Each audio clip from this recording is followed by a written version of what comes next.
வணக்கம் நண்பா, welcome to VJSK film. So இன்றைக்கி இந்த பார்க்க போகிறோம்னா, நம்ம மகள் திருமணி டேரக்டரில் நம்ம ஏகே ஆக்டிங்கில் அப்கமிங் ரிலீஸ் ஆகக்கூடிய ஒரு தமிழ் திரைப்படம் தான் விடாமுயற்சி. இந்த படத்துக்கான எதிர்பார்ப்பு ஃபேன்ஸ் மற்ற நிறைய சொல்லலாம்.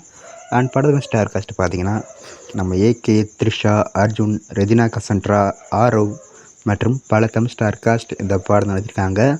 ஸோ ரீசெண்டாக கூட அந்த படத்துக்கான ட்ரெய்லர் பார்க்க தரமாக இருக்குது, சூப்பராக சொல்ல அதற்கு ஒர்த்தா பண்ணியிருக்காங்க. அண்ட் படத்துக்கான செகண்ட் சிங்கில் சாங்கு தரமாக இருக்குது, அந்தளவுக்கு வைப்பாக பண்ணிட்டாங்க, வேறு வெறித்தனமாக இருந்துச்சு. ஸோ இப்போ இந்த படத்தை பற்றி என்ன அப்படின்னு பார்த்தீங்கன்னா, இந்த படத்துக்கான நியூ ஸ்டில்லாம் பார்க்க தரமாக இருக்குது, அந்தளவுக்கு பயங்கரமாக பண்ணியிருக்காங்க. ஸோ வெயிட் பண்ணி பார்ப்போம் இந்த படம் எந்தற்கு ஒர்த்தா பண்ண போகிறாங்கன்னு. அண்ட் இந்த படத்தை இப்போ பிப்ரவரி 6ஆம் தேதி ரிலீஸ் பண்ண போகிறாங்க. ஸோ மிஸ் பண்ண படத்தை தேட்டர் பாருங்கள். அண்ட் வீடியோ பிடிச்சிருந்தா லைக் பண்ணுங்கள், கமெண்ட், ஷேர் பண்ணுங்கள். அண்ட் மறக்க நம்ம சேனலை சப்ஸ்கிரைப் பண்ணிக்கோங்க. மீண்டும் இது போன்ற வீடியோவில் சந்திப்போம்.